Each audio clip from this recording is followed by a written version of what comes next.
Hello everyone, this is Sunday School Class with Ricky. I am Ricky Williams. Welcome to our class today. If this is your first time, we give you a special welcome, and of course, if you've been here before, welcome back. We are always glad to have you with us, and we trust that this will be a very interesting and educational time for you as well. So we are continuing in our series of Bible biographies. This is lesson number 9. And just as a reminder as to what we are doing, we are studying persons who are mentioned in the Bible, but who are generally recognized as being real historical figures because, apart from being mentioned in the Bible, they are also referenced in secular historical records. So some of you who may have been following this series so far, and like you have some knowledge of Bible characters, may probably be wondering or have been wondering when I will get to today's character, because he is a very well-known person both in the Bible and in secular history. And of course, I'm speaking about the Babylonian king Nebuchadnezzar, actually correctly called Nebuchadnezzar II, but we'll just call him Nebuchadnezzar in this lesson. So Nebuchadnezzar appears prominently in the Bible in 2 Kings, 2 Chronicles, in Jeremiah, Ezekiel, and of course in Daniel. Very well-known stories there in Daniel. His overall biblical portrait is a complex one. We see him as a fierce conqueror. We see him as a tool in God's hands. We see him as a man of pride. And then ultimately, we see him as someone who acknowledges God's sovereignty. So, as we set off on this journey, let's study together.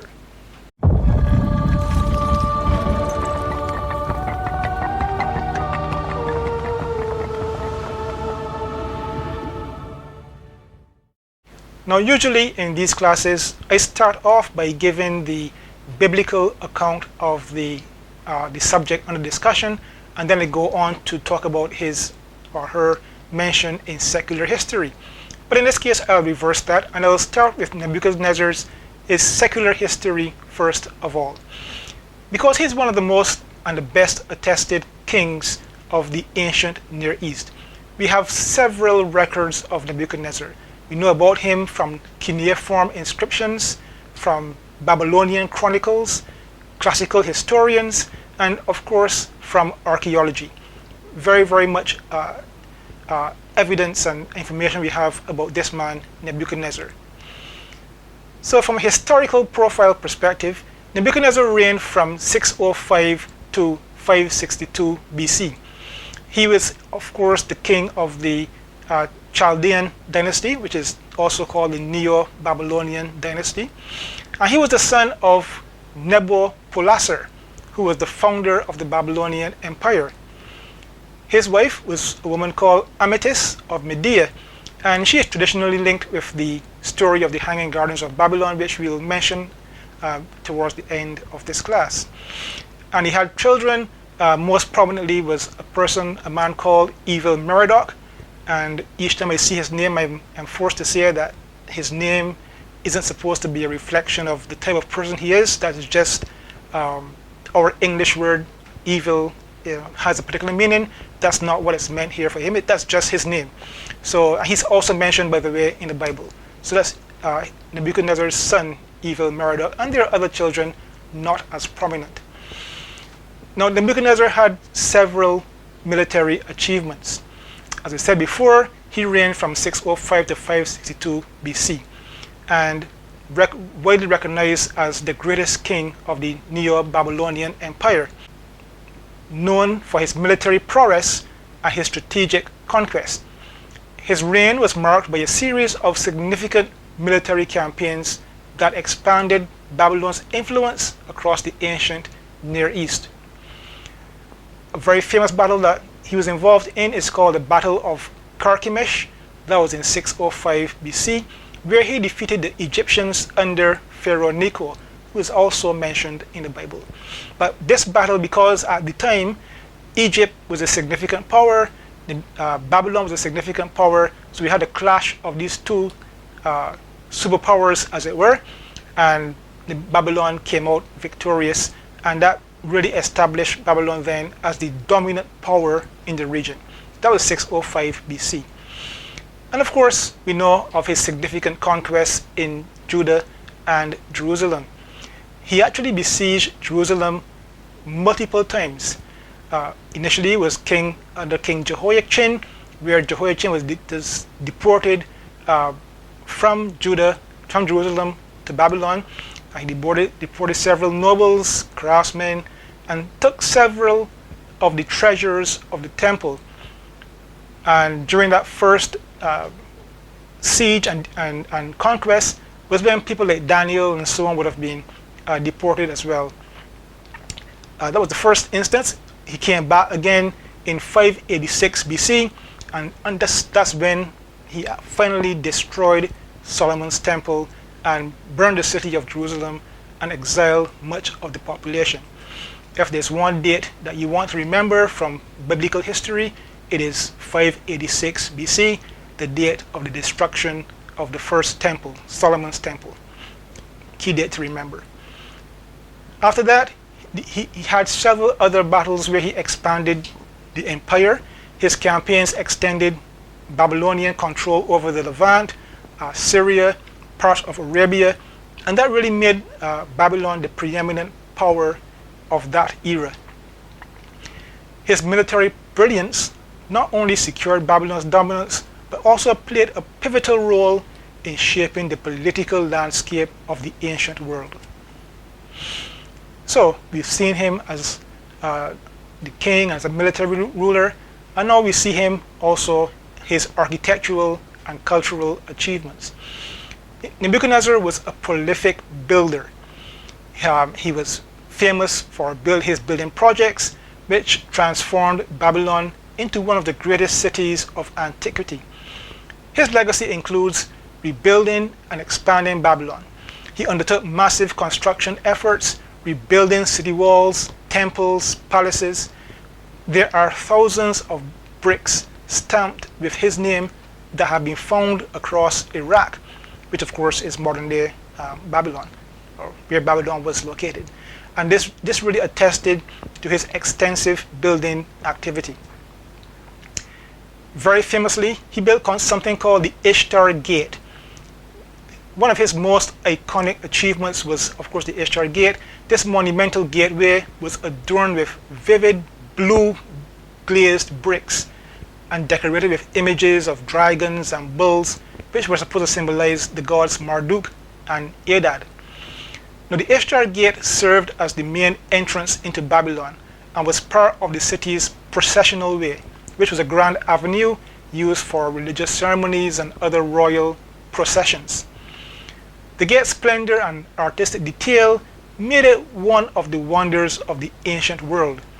And it's being reconstructed, and those remains can be seen today in the Pergamon Museum in Berlin, of course, in Germany. In addition to the Ishtar Gate, we have, as I just mentioned, the processional way, which was also constructed by Nebuchadnezzar. And this was a ceremonial road lined with walls, decorated with lions and other sacred animals. It led from the Ishtar Gate to the temple complex, which further showcased Nebuchadnezzar's commitment to grandeur and, of course, to his religious devotion. Finally, we have the Hanging Gardens of Babylon. The Hanging Gardens have been traditionally attributed to Nebuchadnezzar, who is said to have built them for his wife Amytis of Media to remind her of her mountainous homeland. Now, if you can recall the last class we had, when I spoke about Sennacherib of Assyria, you may recall that I've said that more recent studies have questioned whether the Hanging Gardens were actually built and located in Babylon, and there's actually some evidence to suggest that the gardens were actually located in Assyria and were built by Sennacherib and not Nebuchadnezzar. However, tradition tells us, and ancient writers have mentioned and said that the gardens were located in Babylon, and they describe the gardens as being a marvel of engineering, featuring terrace structures with lush greenery and an advanced irrigation system, that brought water from the Euphrates River to the elevated gardens. As I mentioned, while the gardens are celebrated as one of the 7 wonders of the ancient world, archaeology has not been able to confirm their existence in Babylon. And as I mentioned, some modern scholars speculate that they would have been located instead in Nineveh and built by Sennacherib and not at all by Nebuchadnezzar. Still very much under debate. But when it comes to the Hanging Gardens, whether they were actually located in Babylon or not, the legend endures as a symbol of Nebuchadnezzar's ambition and the splendor of ancient Babylon. He also built, apart from all of those things, massive palace complexes, and from a religious standpoint, he restored the temples of Marduk and other gods, all part of his phenomenal construction projects in Babylon.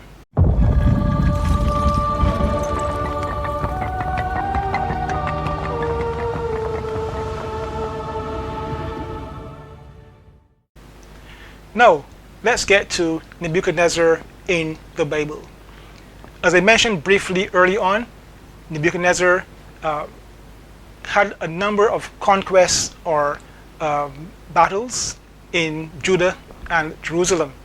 The first siege was in 605 to 597 BC, and here's where Nebuchadnezzar first appears in the Bible.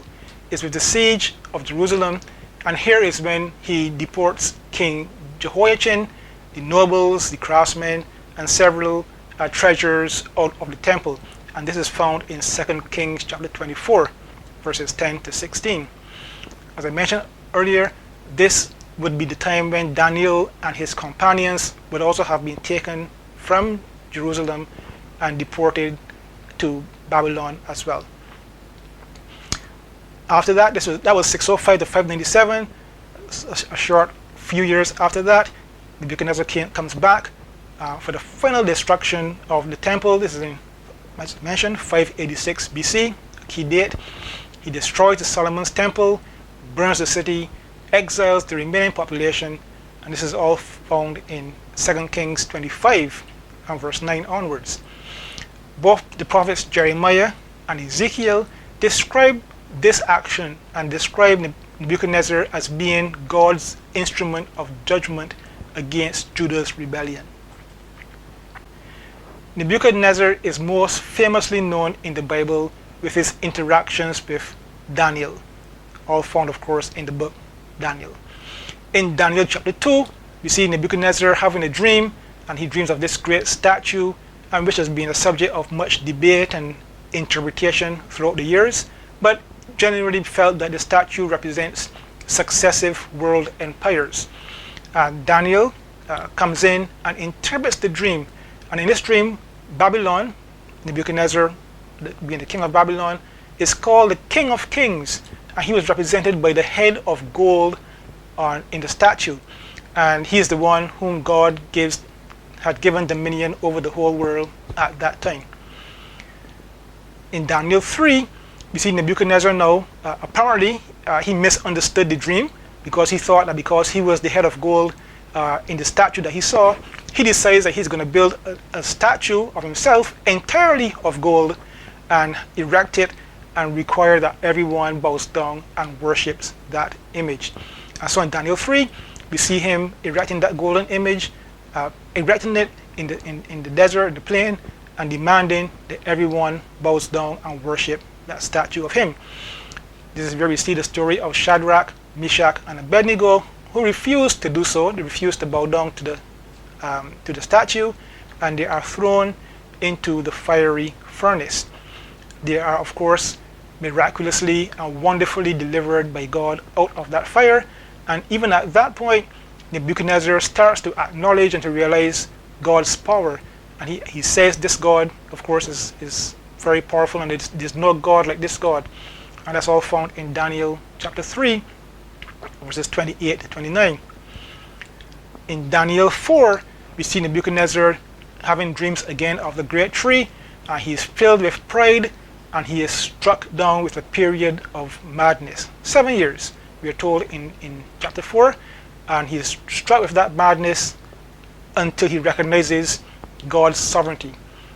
Afterwards, at the end of the 7 years, we're told that he recognizes who God is, bows his knee to God, and praises God as being the Most High and being the only true God. Now, there is some historical discussion about that particular story, as found in chapter 4, mainly because the secular records found in Babylon do not record a 7-year period of insanity for Nebuchadnezzar. However, we do know that ancient kings rarely ever recorded incidents of personal humiliation. So it is quite likely that that particular period of his life would have been attempted to be blotted out of history altogether. So that's one possibility. But also the narrative in Daniel 4, some people see it as a theological narrative showing God's power and God's working in the history of people. It could have been a reflection of an actual illness that he had, or some kind of symbolic account showing how he has been humiliated through God's divine judgment. It is also possibly believed that this is actually a historical reference to one of Nebuchadnezzar's descendants, a man called Nabonidus, who actually did disappear from the scene for a few years while he was the king. So it could have been a combination of these factors.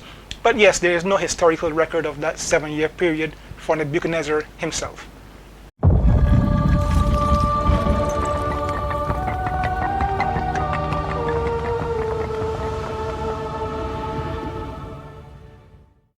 So in summary, how do we summarize Nebuchadnezzar's legacy?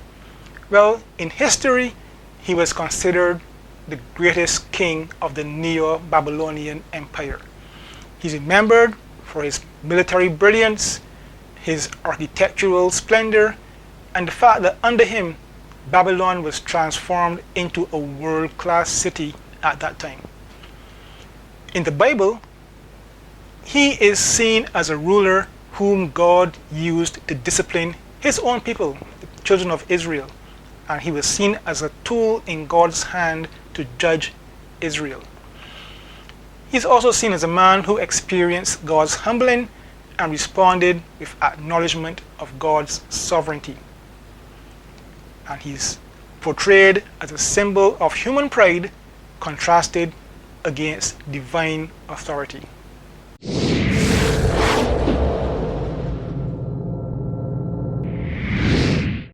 So what is our lesson from today's class and the study of Nebuchadnezzar?